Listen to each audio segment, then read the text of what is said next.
Germany was a thriving country before World War I took place. They had gold-backed currency, an industry that was expanding quickly, and a good economy. Germany held most of the supply of optics, chemicals, and machinery for the world. Before World War I, Germany had paper money that they used as their currency. It was called Papiermark and was just a paper that was marked with how much it was worth. The Papiermark was successful in Germany up until 1914. Germany got involved with World War I in 1914 when they declared war on Russia, and that's when their Papiermark currency started to go downhill. After fighting 4 long years in World War I, Germany lost. The Treaty of Versailles was a peace treaty that ended the First World War. Under the Treaty of Versailles, Germany experienced a rough period of hyperinflation due to the consequences of the loss of World War I. Because of the such large costs that Germany had to pay back, they started to mass print banknotes to purchase foreign currency in order to pay war reparations. These banknotes had a large difference in value. They could be anywhere from being worth $1,000 up to $1 million. The effects of the Treaty of Versailles really put Germany in harm. Their economy quickly went downhill, the currency was not as successful as it was before, and everything was going up in prices, making it hard for people to afford products. This created a massive economic depression and a gateway for one man to gain lots of power. Germany was having such a hard time with money and not having enough of it. Their mark on their currency was almost worthless at this point. They had to think of another way that people could still get what they needed without having to pay for it with money in a way. So bartering made a comeback in Germany for a short period of time. Germans would trade items. For example, someone who was good at making bread would trade bread with something that they needed, and they would get what they needed from another person. Their goods acted like money until they could find a more successful and easier way. The German government eventually started to print more paper money to finance the war. This finally meant companies and people could take out an unlimited amount of credit if they wanted to. They tried to raise funds with war bonds, which allowed citizens to lend money to the state, but it could not just be made up. The money presses kept on running, which was causing a big problem. One war bond after another turned most of German private wealth into paper obligations for the state. In 1920, that is when the government started to realize that they were facing the problem that their revenue was only a quarter of what was needed. They needed more money to pay for their debts, but unemployment and failing factories meant there was less tax money. This resulted in the government printing more money.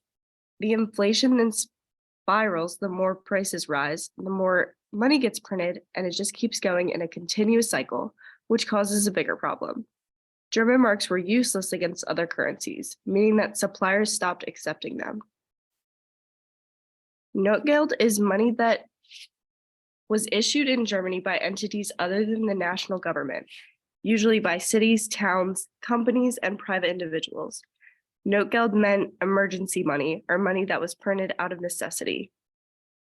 The Notgeld essentially worked as coupons without official sanction from the government.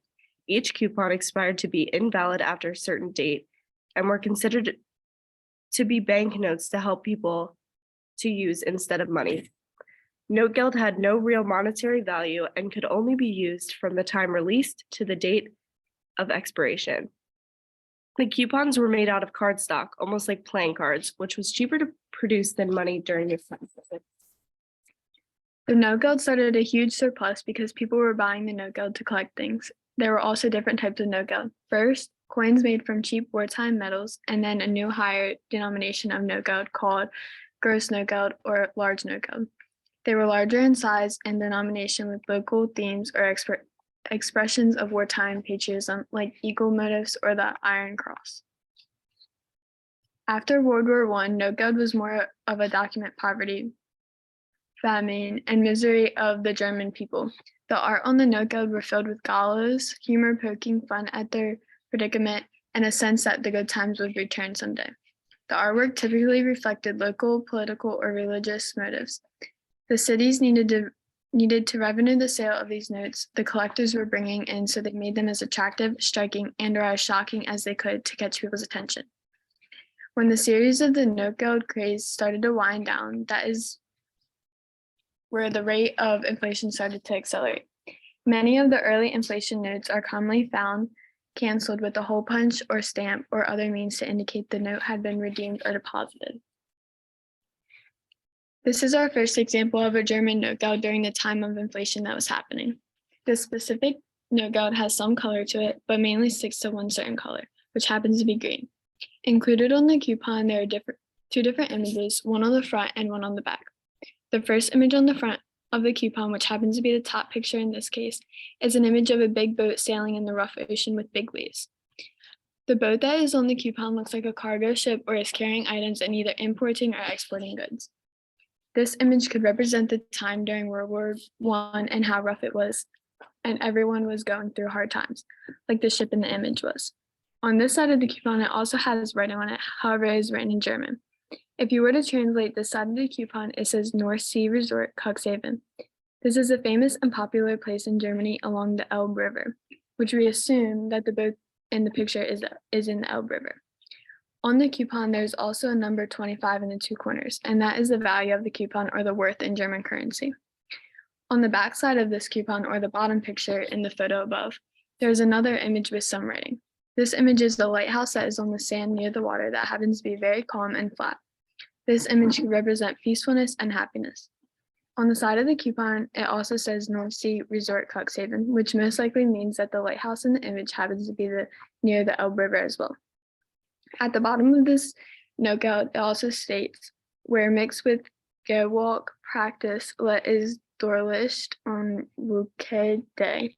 It also has the number 25, which is the value, and it also has in the other corner DF, which could be like what represents the Notgeld. We believe this Notgeld represents the times during World War I and after the war, with the times being rough and everyone struggling. And then it also represents the times before World War I, where times were peaceful and not as. Germany lost World War I, which means they were in trouble debt, had little to no resources, the unemployment rate skyrocketed, social changes, and extreme political instability. The citizens were poverty-stricken and needed government assistance to buy in the day-to-day. The government issued Notgeld, advocated for Germany, and allowed the country to prosper in the future. Notgeld was first released in August of 1914, which was before the end of World War I. The Notgeld was distributed through the country at a rapid rate. There was obviously a very high demand for Notgeld because of the recession. Production started to become a gamble, and instead of concentrating on improving their product, businessmen speculated in the goods and dollar. The expensive cost and items of paper marks forced companies to continually offer new shares to raise capital, resulting that what was more being priced in the market was dilating. Prices became so high that only a handful of people could pay them. Sales just about stopped completely, with prices being through the roof, unemployment skyrocketed. After analyzing Notgeld, I realized that it had something to do with religion. These Notgelds had some deep reasoning and meaning to them, and this one particularly showed a message with praying. On the Notgeld, there was a black figure, white ground silhouettes, variations in which solid black and white shapes, alternative as positive figure elements in the same image. Page's 50 Finning note celebrates a 15th century sage resolved by a Nuremberg school teacher who enlisted his pupils to make an appeal to the besieging army. Striding legs and gaunt head of the teacher intercut the sky and top and white praying forms of the children at the bottom. This intercutting implies a parallel dynamic uncertainty about what an object and what is not. There's an endless back and forth of roles that never stabilizes. The Notgelds were all united through pictorial and or narrative theme articulated on the bill's face. The backsides conformed more closely to the format in traditional paper currencies, displaying the note's value, limitations, and local information and details. All the Notgeld citations of battles, regional legends, and miracles, industrial or agricultural strengths, mortality, tales, and endless uplifting. These things represent hundreds of distinct points of views. The styles range from traditional illustrative naturalism to modernism. Adding color would deepen image, show its power. As said earlier, you can see the children playing. I feel like this Notgeld is showing respect to the men. With the inflation in Germany, the paper mark fell much quicker and deeper on the foreign exchange market. The German internal prices increased. German goods quickly became a bargain for foreigners since their money was now not worth anything. When the mark improved on the foreign exchange market, exports fell off sharply. Before World War I and the inflation, Germany was used to flooding the world with their exports. It could no longer be done because they could not increase production fast enough. Production was less efficient, and that was partly the result of inflation itself. The government and the banks only had two alternatives. If they were to stop inflation, bankruptcies, unemployment, strikes, hunger, the fall of civil order, and possibly even revolution could have been immediate concerns. If the government and banks continued the inflation, they would default on their own foreign debt. Production started to become a gamble, and instead of concentrating on improving their product, businessmen speculated in goods and the dollar. The expensive cost in terms of paper marks forced companies to continually offer new shares to raise capital, resulting that what was being priced in the market being diluted. The distortions that the inflation had given rise came to an end with it. Some of the economy had been overdeveloped at the expense of the rest. The first months of 1924, a big increase took place in the average incomes of individual workers as well as employment. This led to an increase in the demand for consumption goods, and that fell into the production of instrumental goods. Although unemployment was set into the industries, production costs were paid attention to, and there was a return to labor efficiency. Between 1924 and 1929, there were many economic changes in the economic policy to lead to recovery. They began to gain aid from the United States and established trading links to stabilize the currency. The currency was stabilized and banking was more secure. This Notgeld is from Strasbourg and has a value of 2. It shows Wallenstein, a Bohemian soldier and statesman during the 30 Years' War on the Marienburg with 2 men. The inscription translates as Wallenstein on the Marienburg near Strasbourg, 1624. This is one of 60 Notgelds, also known as emergency money banknotes, in the reference collection of packaging material which belonged to the designer Charles Hassler. Notgelds were produced by the German towns at the end of the First World War, when the bank state struggled with wartime metal shortages and post-war hyperinflation. They're double-sided and printed with their monetary value and the information about the town, village, or province of issue and some colorful illustrations.